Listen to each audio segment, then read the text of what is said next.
도로를 지을 때 들어간 건설비가 그 도로의 가치를 말해주진 않죠. 진짜 가치는 얼마나 많은 차량과 화물이 지나가느냐에 딸려 있습니다. 교통량이 많으면 주변 상권이 커지고 물류가 활발해지면 경제적 파급 효과도 커집니다. XRP도 같은 원리예요. 발행량이나 현재 시세보다는 실제 금융시장에서 얼마나 자주 어떤 규모로 사용되는지가 훨씬 중요합니다. 특히 탄소 배출권 거래처럼 앞으로 거래량이 빠르게 늘어날 분야에서 XRP가 인프라 역할을 하게 된다면 그 자체로 가치 평가 기준이 달라질 수밖에 없어요.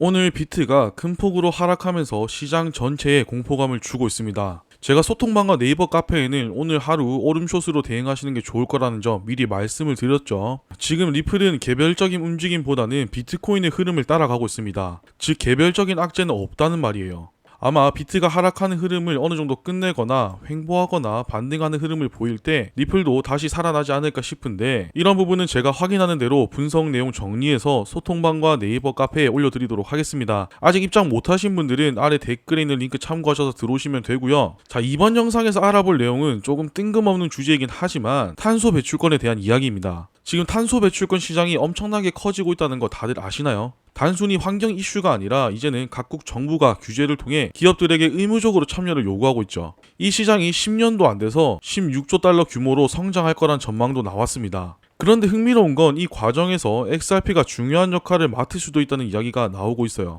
그래서 이번 영상에서는 왜 탄소 시장과 XRP가 연결되는지, 그리고 앞으로 어떤 가능성이 있는지 하나씩 체크해 보도록 하겠습니다. 본격적으로 시작하기 앞서 구독, 좋아요 한 번씩 눌러주시고요. 알림 설정까지 해두시면 제가 올려드리는 영상에 대한 소식을 보다 빠르게 받아보실 수 있습니다.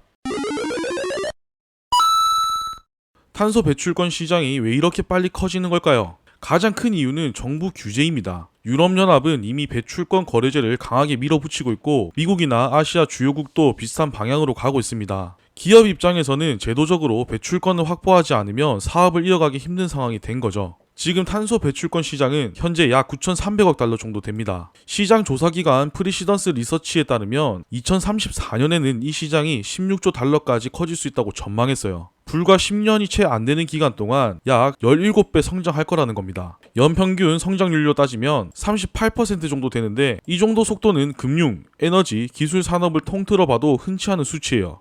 왜 이렇게 성장할 걸로 보냐면 몇 가지 요인이 있습니다. 먼저 가장 큰 이유는 정부 규제입니다. 유럽연합은 이미 배출권 거래제를 강하게 밀어붙이고 있고 미국이나 아시아 주요국도 비슷한 방향으로 가고 있습니다. 기업 입장에서는 제도적으로 배출권을 확보하지 않으면 사업을 이어가기 힘든 상황이 된 거죠. 그리고 기업 내부 요인도 있습니다. ESG 경영이 이제는 선택이 아니라 생존 조건이 되고 있습니다. 투자자들은 친환경 기업에만 돈을 넣으려고 하고 소비자들도 환경에 무심한 기업을 외면하는 추세죠. 그러니 기업은 자체적으로 탄소를 줄이는 노력과 함께 부족한 부분은 배출권을 사들일 수밖에 없습니다. 마지막으로 기술적인 변화도 큽니다. 지금까지는 나라별 시스템에 묶여서 거래가 비효율적이었는데 블록체인을 활용한 토큰화가 도입되면 상황이 달라지겠죠. 배출권을 디지털 토큰으로 바꾸면 투명하게 관리할 수 있고 기업 간에도 바로 사고 팔 수 있어요.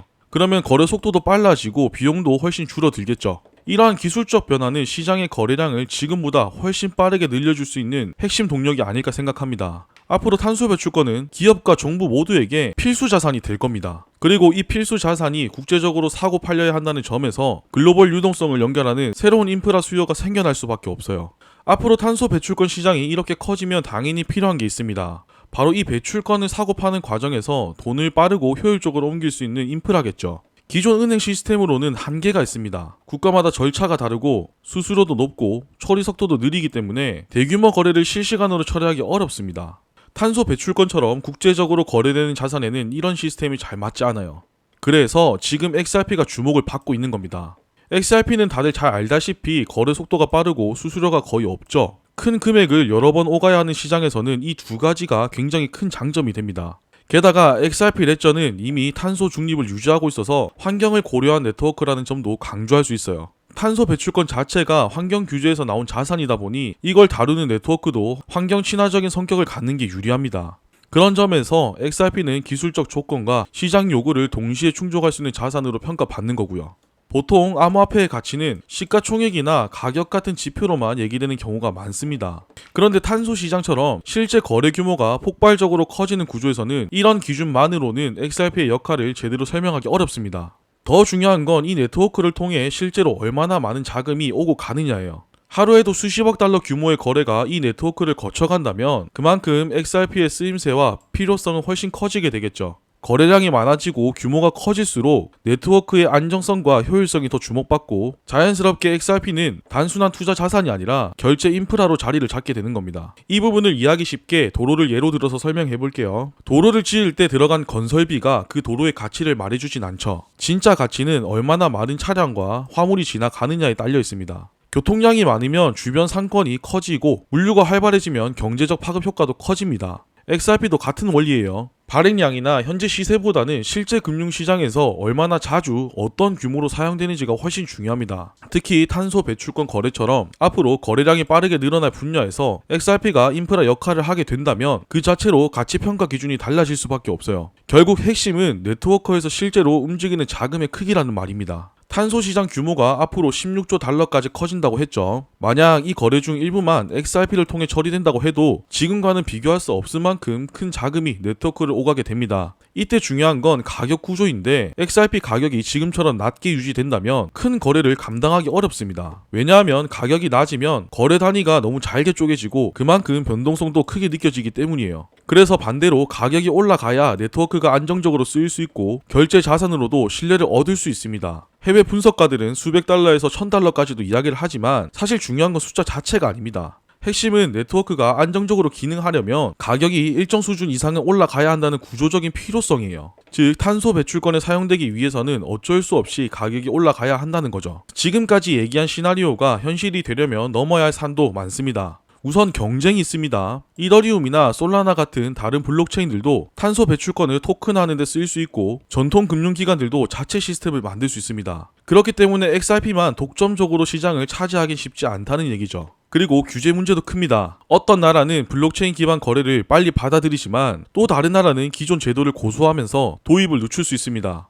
즉 규제 방향이 나라별로 다르다는 게 불확실성을 키울 수 있어요. 마지막으로 리플이 실제로 얼마나 빠르게 움직이냐가 중요합니다. 기술만 있다고 되는 게 아니고 실제 파트너십을 맺고 기업들이 XRP를 쓰게 만드는 과정이 있어야겠죠. 이 부분에서 리플이 얼마나 빠른 실행력을 보여주냐가 결과를 좌우할 겁니다. 내용을 정리해보자면 XRP가 탄소 시장에서 중요한 역할을 할 수 있는 조건은 충분하지만 경쟁과 규제, 실행 속도라는 과제를 풀어야만 실제 시장에 자리 잡을 수 있습니다. 그래서 앞으로는 리플이 어떤 파트너십을 만들고 어떤 프로젝트를 추진하는지가 핵심이 될 거예요. 탄소 시장은 이제 막 열리고 있는 시장이고 앞으로 얼마나 커질지는 이미 방향이 정해져 있다고 볼 수 있습니다. XRP가 여기서 어떤 역할을 할지는 아직 지켜봐야 하지만 분명한 건 기회가 계속 열리고 있다는 거예요. 물론 현재 시장 가격이 좋지 못한 방향으로 흘러가고 있지만 사실 생각해보면 저점 대비 상승했던 것보다 하락이 크게 나오지 않았습니다. 당장은 비트코인 흐름을 따라가면서 단기적인 움직임이 하방을 바라보고 있을 수는 있겠지만 크게 걱정할 부분은 아니라 생각해요. 추가적으로 중요한 이슈라든지 차트가 급격히 움직여서 위협적인 무빙이 나올 경우에는 제가 내용들 정리해서 소통방과 네이버 카페에 올려드리도록 하겠습니다. 이용하시는 방법은 아래 댓글에 링크 올려두었으니까 참고하시고요. 지금 당장 결론을 낼 필요는 없습니다. 이건 몇 년에 걸쳐 차근차근 진행될 흐름이고 우리는 그 과정을 따라가면서 확인하면 되는 거예요. 아시겠죠?